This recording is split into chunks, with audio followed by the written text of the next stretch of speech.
மற்றொரு அண்மை செய்தி. சென்னை முதலமைச்சரின் சொந்த தொகுதியான கொளத்தூரில் நர்சிங் கல்லூரி மாணவிக்கு பாலியல் வன்கொடுமை அரங்கேறியிருக்கிறது. அப்பகுதியில் உள்ள மக்கள் அதிர்ச்சியடைந்திருக்கிறார்கள். அண்மை செய்தியாக பார்த்து வருகிறோம்.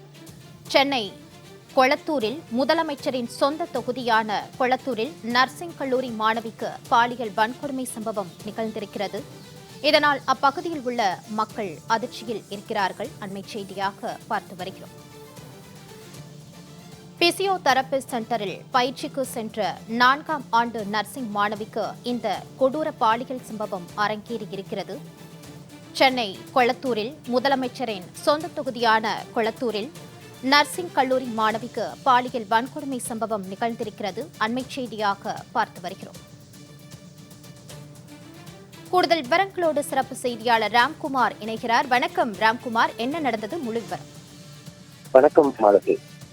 முதலமைச்சர் சொந்த தொகுதியான கொளத்தூர் தொகுதிக்குட்பட்ட திருவிக்கா நகர் பகுதியில நர்சிங் 4ஆம் ஆண்டு மாணவிக்கு பாலியல் வன்கொடுமை அந்த சம்பவம் அரங்கேறி இருக்கிறது.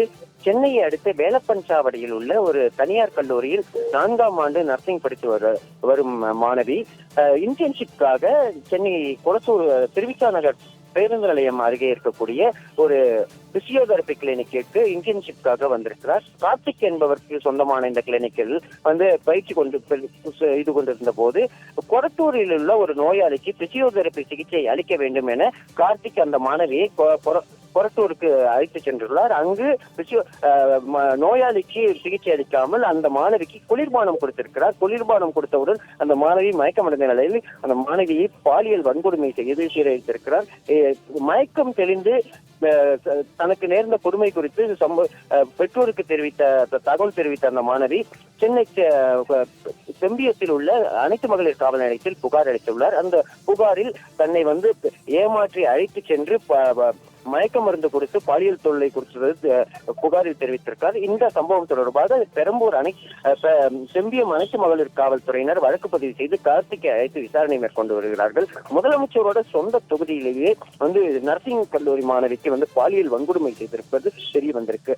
பெரிய அதிர்ச்சி ஏற்பட்டிருக்கு. ஏற்கனவே பெரம்பூர் கொளத்தூர் இருக்கக்கூடிய சில மாணவிகளை வெளியூருக்கு அழைத்து சென்று மயக்க மருந்து கொடுத்து பாலியல் வன்கொடுமை செய்த சம்பவம் அரங்கேறிய நிலையில் மீண்டும் ஒரு அதிர்ச்சி சம்பவம் அரங்கேறியிருக்கிறது. இது தொடர்பாக செம்பியம் போலீசார் வழக்கு பதிவு செய்து விசாரணை மேற்கொண்டு வருகிறார்கள். குறிப்பாக முதலமைச்சரோட சட்டமன்ற அலுவலகம் அருகிலேயே இருக்கு. அந்த அருகில் தான் பிசியோதெரபி கிளினிக் கார்த்திக் என்பவர் வைத்திருக்கிறார். அதன் கடந்த ஒரு மாதமாக இந்த பிசியோதெரபி கிளினிக்கிற்கு பயிற்சிக்காக அந்த மாணவி வந்திருக்கிறார். அந்த மாணவியை ஏமாற்றி அழைத்து, அதாவது நோயாளிக்கு சிகிச்சை அளிக்க வேண்டும் என்பதற்காக கொளத்தூருக்கு அழைத்து சென்று குளிர்பானம் கொடுத்து ஒரு பாலியல் வன்கொடுமை செய்த சம்பவம் அரங்கேறியிருக்கிறது. இது தொடர்பாக செம்பியம் போலீசார் வழக்கு பதிவு செய்து விசாரணை மேற்கொண்டு வருகிறார்கள். மாலதி, சென்னை கொளத்தூரில் அரங்கேறியிருக்கும் பாலியல் வன்கொடுமை சம்பவம் தொடர்பான விரிவான விவரங்களோடு இணைந்தமைக்கு நன்றி ராம்குமார்.